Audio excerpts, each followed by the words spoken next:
الحمد لله وحده والصلاة والسلام على من لا نبي بعده اما بعد فاعوذ بالله من الشيطان الرجيم بسم الله الرحمن الرحيم كلا انها تذكرة فمن شاء ذكره ہرگز نہیں، بے شک یہ تو نصیحت ہے تو جو چاہے ذکر کرے۔ سامعین، آج ہماری سورہ عبس کی آیہ مبارکہ نمبر 12 پر تک کی تلاوت و ترجمہ کا شرف نصیب ہوا۔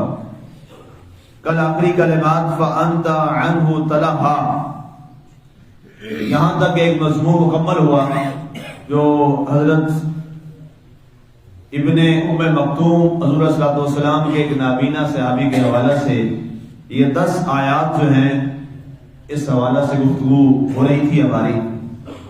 اب اس کے بعد ایک نیا موضوع جو ہے اور ایک نیا عنوان جس کی جانب ہم بڑھ رہے ہیں وہ وہاں پہ مکمل ہو گیا کل۔ اس پہ اللہ تعالیٰ نے اب اس کے بعد قرآن پاک کا ذکر کیا اور آغاز اس سے فرمایا کلا، ہرگز نہیں، یہ بات سچ ہے، پک ہے۔ اور اہل عرب کے ہاں یہ طریقہ ہے کہ جب کسی بات کی انتہائی یقینی صورت کو بیان کرنا ہو تو وہ یہ کلا کا لفظ بولتے ہیں، ہاشا بھی بولتے ہیں، تلا بھی بولتے ہیں، بلا بھی بولتے ہیں، ہاشا وکلا، کلا، تلا، بلا۔ کیا مطلب کہ جو یہ میں بات کہہ رہا ہوں اللہ کی قسم ہے یہ بات بہت پکی اور سچی۔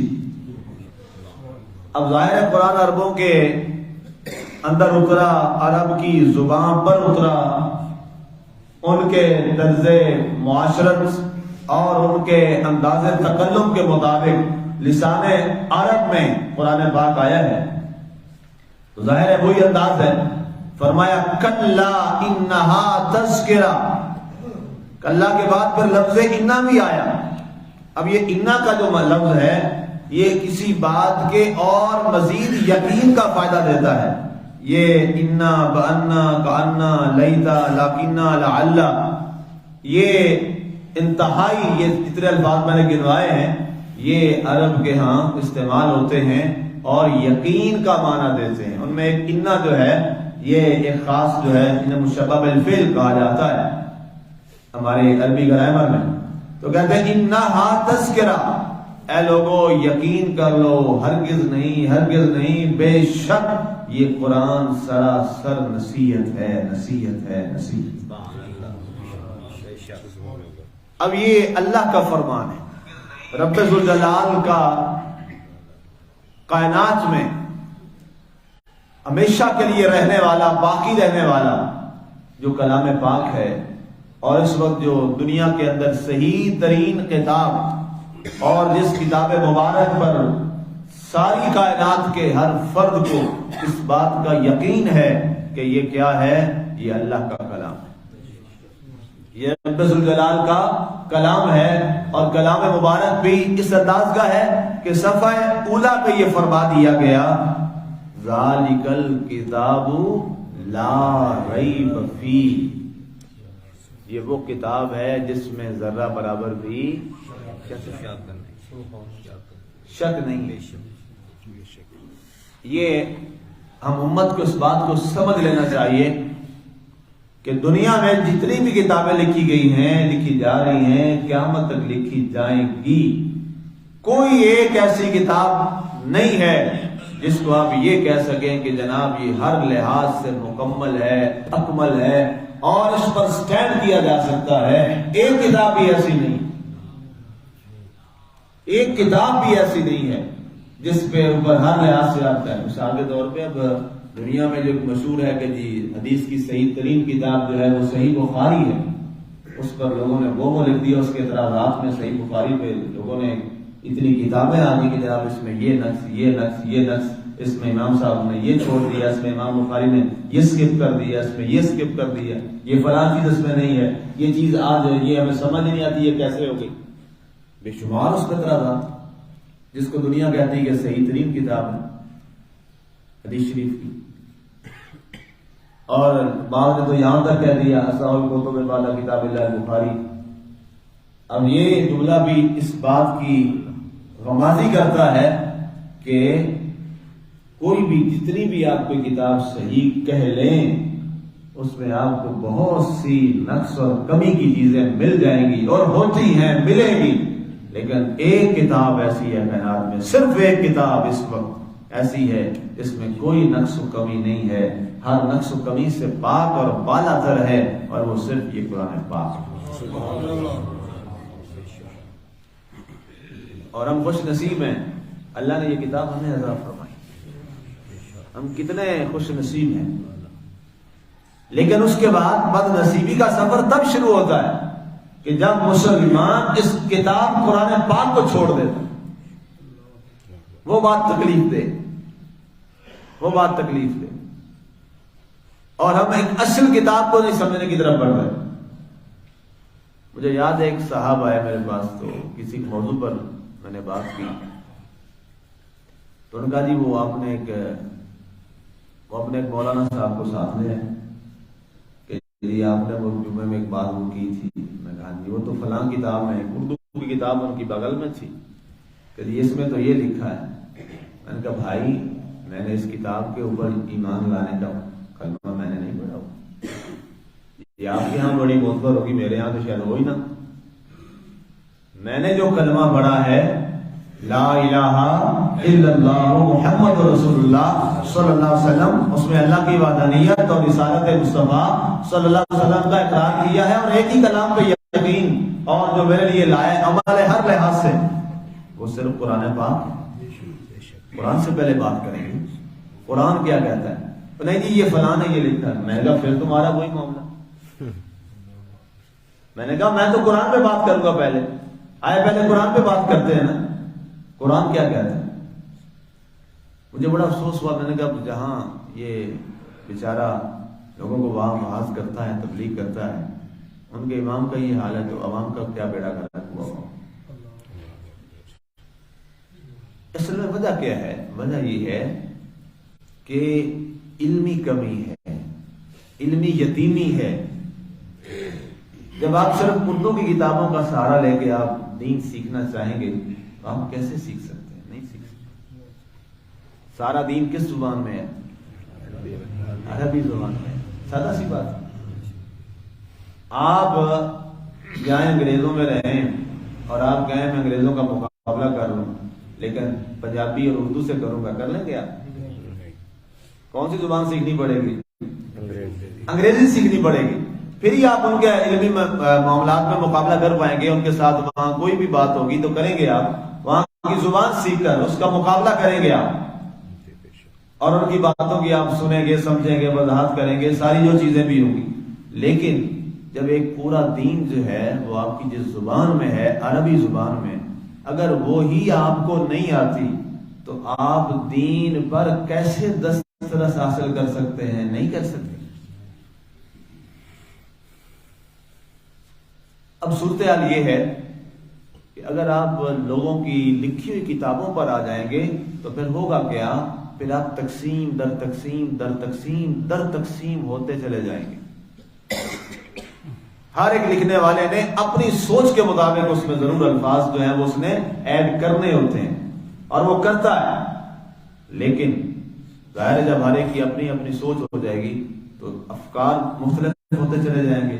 لیکن یہ کتاب جو ہے یہ جس کا کلام ہے وہ اللہ ہے، وہ اللہ ہے، اللہ کا کلام، کلام اللہ.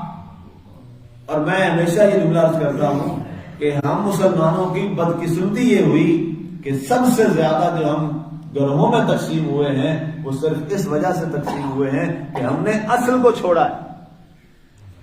ہم نے اصل کو چھوڑا ہے، اصل کا پتہ کوئی نہیں ہے، اور اپنی اپنی ہم کتابیں بغلوں میں ڈال کے جب پھریں گے تو پھر یقیناً کیا ہوگا؟ ہم ٹکڑوں میں تقسیم ہوں گے. آج قوم ایک بات پہ آ جائے کہ آئیے جی ساری باتیں بعد میں رکھتے ہیں، سب سے پہلے ہم اس قرآن پہ چلتے ہیں. دیکھیں کیسے ہمارے اندر ایک مضبوطی آتی ہے اور ہم کیسے حقائق تک پہنچتے ہیں. اب یہاں پہ فرمایا گیا کلا انہا تذکرہ، اے لوگوں یاد رکھو یہ قرآن تمہارے لیے سراسر نصیحت ہے، سبحان اللہ، سراسر نصیحت ہے، اس کا ایک ایک لفظ تمہارے لیے نصیحت ہے۔ قرآن میں ایک آیت ہے وَاعْتَصِمُوا بِحَبْلِ اللَّهِ جَمِيعًا وَلَا تَفَرَّقُوا، یہ قرآن میں آیت ہے نا، اور اللہ کی رسی کو سارے مل کر مضبوطی سے تھام لو اور فرقہ واریت میں نہ پڑھو۔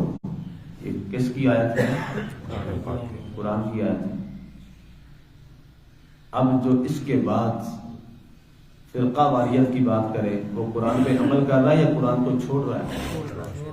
چھوڑ رہا ہے نا، کیونکہ قرآن نے کہا ہے فرقہ واریت میں ٹکڑوں میں نہ پڑھو، اور سارے مل کر اللہ کے الفاظ، سبحان اللہ، عربی کے الفاظ دیکھیں، وَاعْتَصِمُوا بِحَبْلِ اللَّهِ جَمِيعًا، یہ جمیعہ کا لفظ آیا ہے، سارے کے سارے اکٹھے ہو کر اللہ کی رسی کو پکڑ لو۔ اب اللہ تعالیٰ کروڑوں رحمتیں فرمائے صحابہ کرام کی مقدس ہستیوں پر جنہوں نے سوال کیے، ہمارے مسئلے حل ہو گئے۔ صحابی نے عرض کی یا رسول اللہ مل مرادو بحبل اللہ تعالی، یہ اللہ کی رسی سے کیا مراد ہے؟ یہ کوئی رسی کوئی کیا چیز ہے؟ یہ رسی جس کو ہم نے تھامنا ہے، پکڑنا ہے، وہ آسمان سے لٹکی ہوئی ہے، یہ کیا ہے؟ فرمایا ہاں حبل اللہ کلام اللہ القرآن الکریم، فرمایا وہ اللہ کی رسی جو آسمان سے لٹکی ہوئی نا تمہارے لیے وہ قرآن ہے، اس کو سارے مل کے پکڑ لو۔ اللہ کے رسول صلی اللہ علیہ وسلم نے وضاحت فرما دی، اور سارے مل کے اس کو تھام لو، فرقہ میں تفرقہ بازی میں ٹکڑوں میں نہ پڑو۔ آج بتائیے ہمارے ہاں جو جن کو آپ زیادہ بلکہ سنتے ہیں، آپ عوام الناس ان خطیبوں کو زیادہ سنتے ہیں جو آپ کو تڑکے دار باتیں فرقے وقت کی سناتے ہیں اور تذکرے کی، اور پھر آپ سارے نعرے بھی لگاتے ہیں۔ میں اکثریت کی بات کر رہا ہوں، بات ہمیشہ اکثریت کی جاتی ہے، مائنورٹی کی نہیں، میجورٹی کی جاتی ہے، اور ان کو زیادہ لوگ سنتے ہیں۔ اس نے 2 دن گالی اس کو نکالی، 2 دن اس والے نے اس کو نکالی، اس والے نے، سب کا یہی حال۔ تو پھر بتائیے کیا حال ہوگا؟ قرآن پہ عمل ہوا یا قرآن کے خلاف ہوا؟ قرآن کے خلاف ہوا۔ تو جب قرآن کے خلاف ہوں گے وہاں برکت آئے گی؟ وہاں کیا اسلام آئے گا؟ وہاں اللہ کی رحمت نازل ہوگی؟ نہیں نازل ہوگی، قطعاً نہیں ہوگی۔ اور پھر اس کے بعد ظلم یہ ہوتا ہے، پھر دعاؤں میں ہم دعا مانگ رہے ہوتے ہیں، اے اللہ امت مسلمہ کو آپس میں اتحاد عطا فرما۔ گھنٹہ تو آپ نے توڑا ہے، اب دعا کس بات کی؟ اس لیے سامعین، ناظرین، خواتین و حضرات، جہاں جہاں تک میری آواز پہنچ رہی ہے، اللہ کی رسی کو مضبوطی سے پکڑ لیجئے، اسی میں کامیابی ہے۔ لوٹ آئیے اللہ کی کلام کی طرف، لوٹ آئیے رب کے اس فرمان کی طرف۔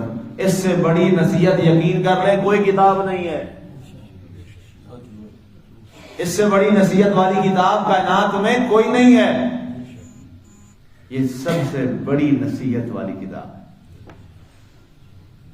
آگے فرمایا گیا فمن شاء ذکر، سبحان اللہ، کیا خوبصورت عنایت، فمن شاء ذکر، جس کا جی چاہے وہ اس سے نصیحت حاصل کر لے۔ اللہ اکبر، کتنا اوپن، کھلا میدان ہے بھائی۔ فمن شاء ذکر، جس شخص کا دل چاہے نا کہ میں صاحب ہدایت بن جاؤں اور میں نصیحت حاصل کر لوں، ہر چیز کو سیکھ لوں، فرمایا یہ قرآن پڑھا ہے، آ جاؤ اس میں غوطہ زن ہو جاؤ، اللہ تعالیٰ تمہیں ہر زمانے کے ہر مسئلے سے نکال لے گا۔ اقبال رحمۃ اللہ تعالیٰ علیہ نے کتنا بڑا فلسفر تھا، فلسفی تھا، اس کی پی ایچ ڈی فلسفے میں، اور کہاں سے کر کے آیا؟ انگلستان سے کر کے آیا، انگلینڈ سے، باہر سے کر کے آیا، واپس آ کے اس نے یہی لکھا، قرآن میں ہو غوطہ زن اے مرد مسلمان، خدا کرے عطا تجھ کو جدت کردار۔ اس نے کہا میں دنیا پھر کے آیا ہوں، اس زمانے کی بات ہے جب شاید ہی کوئی جاتے تھے جن کے بعد، اب تو لوگ کہتے ہیں کہ میٹرک جس کی تعلیم ہوتی تھی کہتے تھے میں 10 پڑھا ہوں۔ اس زمانے میں وہ شخص پی ایچ ڈی کر کے آیا، ایک ہی شخص پورے پاکستان سے، ایک شخص تھا پورے پاکستان سے، اور واپس آ کے اس نے یہی بات کی، انہوں نے کہا لوگوں میں نے دنیا پھری، دنیا کو پڑھا، دنیا سے سیکھا، اور ساری مغرب کی تہذیب کو سب کو میں نے پڑھا ہے، لیکن اس نتیجے پہ پہنچا ہوں اگر آج بھی تم دنیا میں بلندیوں پہ جانا چاہتے ہو، قرآن میں ہو غوطہ زن ہے مرد مسلمان، قرآن میں غوطہ زن ہو جا، دنیا اور آخرت تیری سنور جائے۔ اقبال سے بڑا کوئی فلسفی ہے؟ کوئی نہیں ہے۔ اقبال سے بڑا کوئی عالم ہے؟ کوئی نہیں ہے۔ اقبال سے بڑا کوئی فقیر اور درویش ہے؟ نہیں ہے۔ جس نے اتنا، اور علامہ اقبال رحمۃ اللہ تعالیٰ علیہ وہ شخص محمد علی جناح کو تو انہوں نے سارا کچھ ایسے تیار کر کے دیا، اور محمد علی جناح کے کئی ایسی خطبے اور بات چیزیں ہیں ان کے اقبال ہیں کہ واقعی اقبال وہ شخص تھا جس نے مجھے اس پاکستان کے بنانے کے لیے تیار کیا تھا۔ وہ اقبال ہے، وہ علامہ اقبال رحمۃ اللہ تعالیٰ علیہ، اور اتنا بڑا عاشق رسول۔ ایک واقعہ میں بڑا حیران ہو گیا کہ یہ علامہ اقبال کس مقام پہ پہنچے ہوئے ہیں۔ جب حضرت یہ ناموس رسالت کے شہید غازی المدین شہید جب ان کو وہاں سے لے کے آئے، ان کی ضمانت پر ہی ملا تھا، وغیرہ کہا ان کو میاں والی دفن کرے وہاں پہ، تو بڑی خرابی ہوگی، تو انگریز پہ ضمانت دینے والا علامہ اقبال تھا۔ اس نے کہا جی ایک پتا بھی نہیں ٹوٹے گا میری ضمانت پہ، مجھے انہوں نے وصیت کی تھی کہ مجھے یہاں لاہور میں دفن کرنا۔ جب ملاقات میں گئے تو واپس لے کے آئے تو پیر جماعت علی شاہ صاحب رحمۃ اللہ تعالیٰ کے محدث تھے، اس زمانے کے محدث، یہ سارے وہاں موجود تھے۔ تو آپ قبر میں اترے، تو آپ نے اچانک قبر میں اترے تو اتنی زور سے قبر میں باہر آئے کہ آگے گر پڑے قبر سے، اتنی تیزی سے باہر نکلے۔ لوگ حیران ہوئے علامہ اقبال کو کہ علامہ کو کیا ہوا؟ قبر میں گئے اترے اور فوراً ایسے زور سے باہر آئے۔ کہتے ہیں کہ لوگوں نے پوچھا، چپ رہے، کسی کو نہیں بتایا، پیر جماعت علی شاہ صاحب کو یہ صرف بات بتائی۔ ظاہر ہے خاصان دی گل آما آگے کرنی نہیں مناسب نہیں ہوتی، یہ ظاہر ہے۔ وہ اگلا جملہ میں نہیں پڑھ رہا میاں صاحب کا، بڑا خطرناک ہے، ٹھیک ہے۔ اب کیا کیا جی، چپ رہے۔ پوچھا انہوں نے کہ علامہ ہوا تجھے کیا تھا بتا تو، کہتا جی رہنے دیں، کہتے نہیں، وہ کہتا جی چھڑ دیں، انہوں نے کہا نہیں پوچھیں گے ہم، ظاہر ہے وہ بھی محدث تھے۔ کہتے جب میں قبر میں اترا نا، علم الدین شہید کی، اس نے اتنی بڑی قربانی دی اپنی جان، کہتے کہ میں نے کہا کان میں، علم الدین تیری بات کی لاج میں نے رکھی ہے، تجھے میاں والی دفن کر رہے تھے، میں نے اپنی ضمانت دے کر، جان کی ضمانت دے کر میں تیرے یہاں میت لے کے آیا ہوں، اور تجھے یہاں دفن کیا جو تو نے مجھے وصیت کی تھی۔ اب میری بھی ایک بات پوری کرنا، جب رسالت مآب صلی اللہ علیہ وسلم کی بارگاہ میں جانا تو علامہ اقبال کا سلام بھی کہہ دیں، اقبال کا سلام کہنا کہ آپ کا ایک نلائق غلام آپ کو سلام کہتا ہے۔ کہتے ہیں میں نے جو ہی ایک کان میں بات کی تو کہتے ہیں اچانک سے آواز آئی کہ علامہ جی باہر جاؤ گے تو سرکار تشریف لے آنے بات ہوگی۔ کہتے میں فوراً نکلا اور میں نے اچانک نور دیکھا، اس کے بعد کہتے مجھے نہیں پتا، میں بے ہوش ہو کے باہر گیا۔ اب یہ وہ شخص تھا، یہ اتنا بڑا آدمی ہے، اس کی کئی باتیں ہیں لیکن وہ ظاہر ہے سیگا راز میں اچھی ہیں، تو وہ کیا اس نتیجے پہ پہنچے، قرآن میں ہو ہوتا زن اے مرد مسلمان، یہ بات ہے، قرآن میں ہوتا زن ہو جائیں، قرآن سے محبت اور عشق کریں، قرآن سے ٹوٹ کے عشق کریں، اور اس کا عشق یہ نہیں ہے کہ اٹھایا چھوما، یہ ساری محبت کی چیزیں ہیں۔ اصل عشق کیا ہے؟ قرآن جو کہتا ہے نا اس پہ چلو، قرآن جو ہمیں بنانا چاہتا ہے ہم وہ مسلمان بنیں، اور اس کے سب سے پہلے تبھی سمجھ آئے گی جب اس کو سیکھیں گے یہ کہتا کیا ہے، اس کو سیکھیں۔ یہ جس سلسلے میں ہم چل رہے ہیں اللہ کے خاص فضل و کرم سے اور عنایت سے اللہ تعالیٰ اس میں ہمیں انشاءاللہ کامیابی کی منزل طرف گامزن رکھے اور ہم چلتے رہیں آدم مرگ، ہم اس کے ساتھ اس قرآن فہمی کے موضوعات کے ساتھ ہم چلتے رہیں۔ یہ سب سے بڑی عبادت ہے جو اللہ کو پسند ہے، مل کے بیٹھنا۔ اس میں کیا ہے جی؟ اس میں اللہ کے فرمان پہ بھی عمل ہو رہا ہے، یہ جو ہم بیٹھے ہوئے، اللہ کے رسول صلی اللہ علیہ وسلم کے فرمان پہ بھی عمل ہو رہا ہے، صحابہ کی سیرت پہ بھی عمل ہو رہا ہے، اہل بیت کے انداز تبلیغ پر بھی عمل ہو رہا ہے۔ صحابہ کا نام ایسے ہی پڑھتے تھے مسجد نبی شریف میں، اور درس کس کا دیتے تھے؟ اسی قرآن پاک کا۔ اور میں نے کہا آپ کو حدیث بہت پہلے سنائی تھی، کسی کو شاید یاد ہوگی، کہ رسول وسلم آپ علیہ السلام مسجد میں تشریف لائے. مسجد میں 2 حلقے تھے, 2 گروہ بنے ہوئے تھے مسجد میں, ایک اس کونے میں اور ایک اس کونے میں. ایک کونے میں دیکھا لوگ نوافل پڑھ رہے ہیں, نفل میں لگے ہوئے. آپ علیہ السلام تشریف لے گئے, دیکھا آپ وہاں تشریف فرما رہے, بیٹھے نہیں ہیں. اس حلقے کی طرف آئے ادھر اس سائڈ پہ, وہاں نہ ایسے لوگ مجمع لگا کے ایک صحابی ان میں قرآن رکھ کے نا قرآن کی تفسیر کر, درس قرآن ہو رہا ہے, سادہ لفظوں میں درس قرآن کا. آپ علیہ السلام وہاں تشریف فرما, آپ ان میں بیٹھ گئے اور بیٹھے رہے کچھ دیر. اس کے بعد آپ نے فرمایا مجھے یہ حلقہ بہت پسند آیا. سبحان اللہ. اب وہ والے جو ہے وہ دوڑ کے آئے, یا رسول اللہ صلی اللہ علیہ وسلم ہم اللہ کی عبادت کر رہے ہیں, ہم نوافل پڑھ رہے ہیں, اور آپ ہمارے پاس تشریف فرما نہیں ہوئے, اور آپ نے ساتھ آگے یہ وضاحت فرما دی کہ مجھے یہ حلقہ پسند آیا ہے, تو ہم جو کام کر رہے ہیں وہ ناپسند ہے, نعوذ باللہ. اب وہ نفل اللہ کی عبادت کر رہے تھے. آپ نے فرمایا تم بہت اچھا کام کر رہے ہو, لیکن تم صرف اپنی ذات کو بچا رہے ہو. یہ جو کام ہے یہ وہ کام ہے جو میری پوری امت کو بچا رہا ہے, سبحان اللہ. جو میری پوری امت کو بچا رہا ہے. الحمدللہ ہم اس اچھے حلقے میں بیٹھے ہیں اور ہم پوری امت کو بچانے کی بات کر رہے ہیں, پوری امت کو دین پہ لگانے کی بات کر رہے ہیں, اور یہ سب سے بڑی بات ہے. اللہ ہمیں عمل کی توفیق عطا فرمائے اور ہمیں قرآن اور صاحب قرآن کے ساتھ جوڑے رکھے اور اسی کے ساتھ وابستہ رکھے, اور مسلمان اسی پہ ہی چل کر محفوظ ہو سکتے ہیں. اللہ ہم سب پہ کرم فرمائے. آمین. وعلینا الی البلاغ المبین.